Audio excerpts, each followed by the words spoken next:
வேலையெல்லாம் நல்லா போகுது. ஃபேண்டாஸ்டிக் யா. நான் ரொம்ப நல்லா இருக்கா.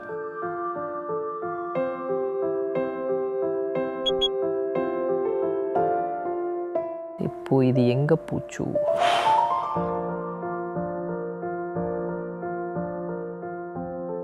கியோட்டிக் ஆனால் நல்ல விதமாக. முன்னாடியெல்லாம் காலேஜில் தான் நைட் முழுக்க முடிச்சிருப்பேன். ஆனால் இப்போது நைட்ஸில் குழந்தைக்கு சாப்பாடு கொடுக்குறது, அப்புறம் 3 மணிக்கு டைப்பர் மாற்றுறதும் இருக்குது. ஸோ ஆமாம், இது ஒரு சீசா மாதிரி இல்லையா? வேலை முடியவே முடியாது, வாழ்க்கையும் நிற்காது. நீங்க தான் அதை பேலன்ஸ் பண்ணணும் இல்லையா? ரெண்டுமே சம அளவு முக்கியம்.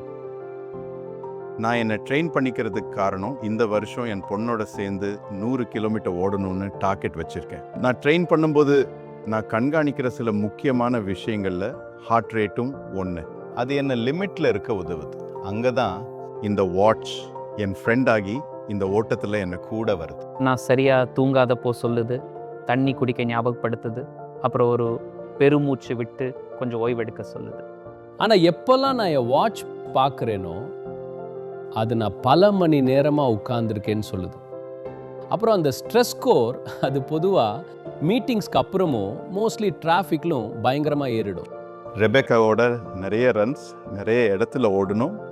நிஜமும் சொல்லணும்னா இப்போது வாழ்க்கை முழுக்க ஆச்சரியங்கள் தான். ஆனால் இப்போது அது இன்னும் ரொம்ப சந்தோஷமாக ஆயிடுச்சு. ஆனால் அதுதான் வாழ்க்கை. நாம தான் ஸ்மார்ட்டாக இருக்கணும் இல்லையா?